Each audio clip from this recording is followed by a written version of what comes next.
دیکھیے بھائی، جس طرح اللہ تعالیٰ نے کہا نا کہ نبی علیہ السلام سے کہ آپ ان کو کہو کہ اگر اللہ کا کوئی بیٹا ہوتا تو میں تم سے پہلے اس کی عبادت کرنے والا ہوتا، یعنی اللہ کا بیٹا نہیں ہے۔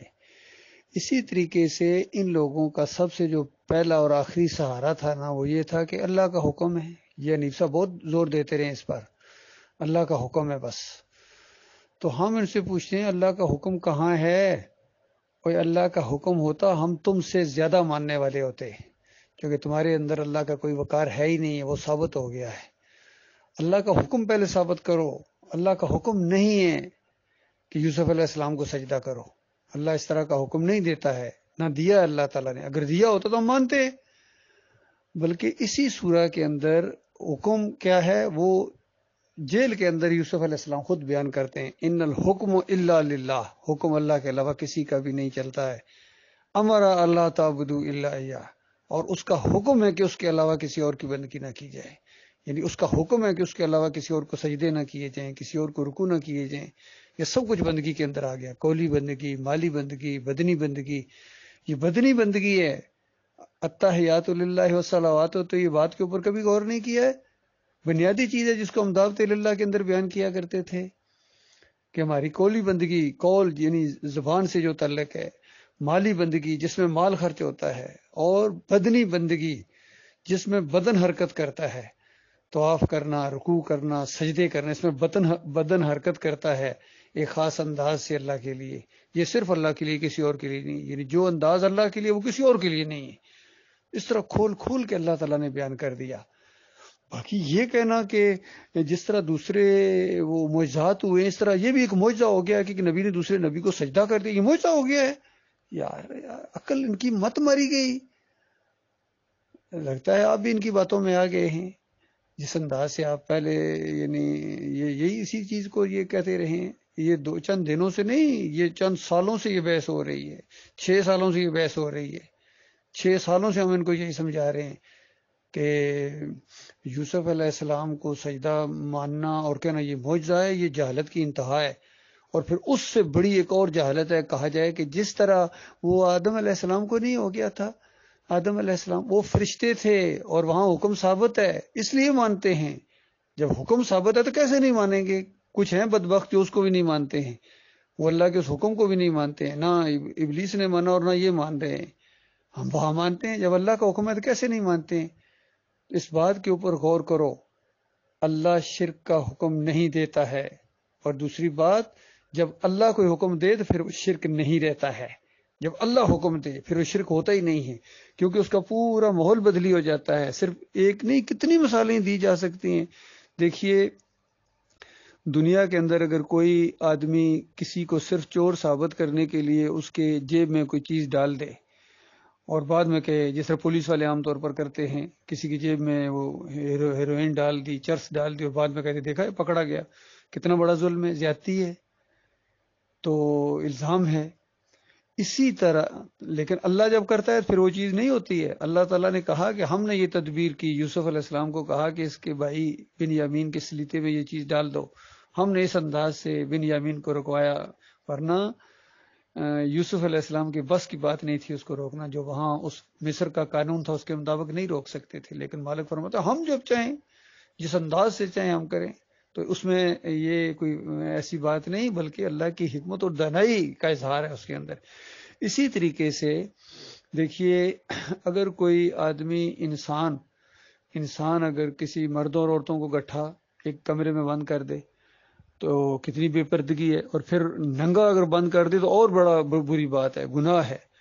لیکن اللہ تعالیٰ قیامت کے دن سارے انسانوں کو وہاں ننگا اٹھائے گا، اس میں سارے لوگ شامل ہیں، یاد رکھیے۔ اسی لیے سب سے پہلے ام المومنین جو بہت ہی شرم و حیا والی اور باپردہ خاتون تھیں، دین کے مزاج سے واقف، فوراً سوال کیا یا رسول اللہ شرم و حیا کا معاملہ؟ تو نبی علیہ السلام نے کہا عائشہ معاملہ اس سے بہت آگے ہوگا، یعنی کسی کو ہوش بھی نہیں ہوگا۔ لہٰذا اللہ جب گٹھا کرتا ہے نا پھر دوسرا انداز شروع ہو جاتا ہے، کسی کو ہوش بھی نہیں رہتا ہے پھر ایک دوسرے کی طرف دیکھنے کا۔ تو یہ معاملہ ہے. اسی طریقے سے مشرکین مکہ کہا کرتے تھے کہ یہ بات نہیں سمجھ آتی ہے، کاروبار میں پیسے فالتو لے لو تو وہ منافع ہو جاتا ہے اور وہ جائز ہے، اور ہم جو پیسے دے کے کسی سے تھوڑے سے زیادہ پیسے لے لیں تو کہتے ہیں یہ سود ہے، حرام ہے. اللہ تعالیٰ نے کہا ہاں بالکل اسی طریقے سے ہے.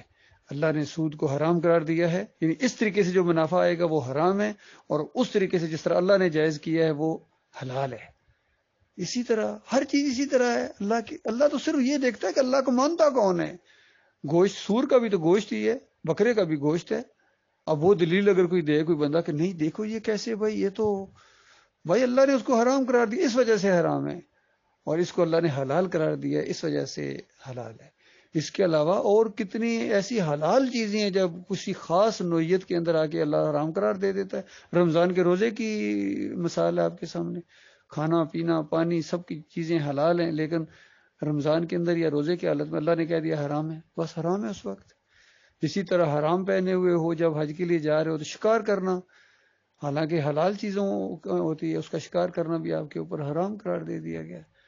تو یہ بات سمجھنے کی کوشش کرو. اللہ تعالیٰ جو چاہتا ہے کرتا ہے، جو چاہتا ہے حکم دیتا ہے. یہ بھی اللہ کی ایک صفت ہے، جو چاہتا ہے کرتا ہے. ذرا اعتراض کرو نا. باقی اگر فرشتوں کو حکم دیا تو ذرا فرشتے اعتراض کرتے نا، ابلیس کے ساتھ کھڑے ہو جاتے.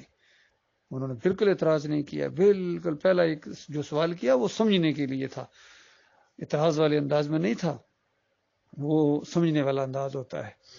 تو اس کے بعد جب حکم دیا اللہ تعالیٰ نے تو اس طرح فوراً دھڑام سے سجدے میں گرے ہیں. اب اس سجدے کی ہم نوعیت نہیں جانتے ہیں، کس طریقے سے وہ اللہ بہتر جانتا ہے، کیوں اس طرح کا حکم دیا گیا اللہ بہتر جانتا ہے، ہم نہیں جانتے ہیں.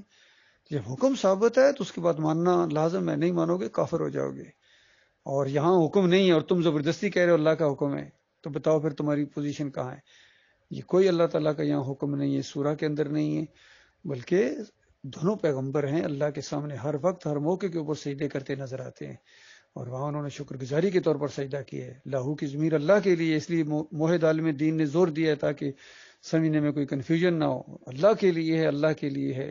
ان نعمتوں اور رحمتوں اور برکتوں کی وجہ سے جو اس خاندان پر کی، اور پھر فتویٰ لگایا کہ جن کا دماغ خراب ہوتا ہے نا، جن کا دماغ خراب ہوتا ہے، جن کے دماغ کے اندر شرک ہوتا ہے، مشرک ہوتے ہیں، جو توحید سے نہیں واقف ہوتے ہیں، قرآن کے انکاری ہوتے ہیں اور ایمان سے خالی ہوتے ہیں، وہ اس طرح تفسیر کرتے ہیں کہ یوسف علیہ السلام کو سجدہ ہوا. پھر ظاہر بات ہے جب سجدہ ثابت کریں گے پھر ہزار اور جھوٹ بولنے پڑیں گے کہ دیکھو جس طرح معجزات ہیں، جس طرح یہ ہے، جس طرح وہ ہے. پھر ڈگنگ شروع کریں گے.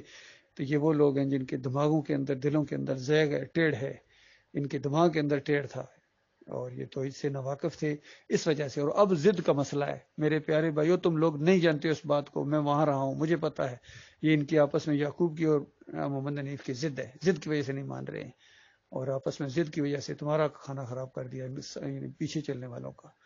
تو لہٰذا ہمیں کوئی مجبوری نہیں ہے، ہمارا یہ معاملہ ہے، ہم اللہ کے ماننے والے ہیں، اللہ کی کتاب کے ماننے والے ہیں، اور اللہ کی کتاب کے مطابق جس نے تشریح کی ہے وہ ہمارے امیر ہیں، وہ ہمارے بڑے ہیں، وہ ہمارے استاد ہیں، جو بھی ہیں سب کچھ، وہ ان کی جو بات ہے وہ بالکل قرآن کے مطابق ہے. ڈاکٹر مسعود الدین عثمانی کا جو عقیدہ ہے اور تفسیر ہے وہ قرآن کے مطابق ہے، صحیح حدیث کے مطابق ہے.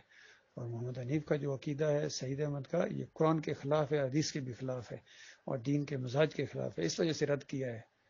یہ معاملہ ہے میرے پیارے بھائیوں.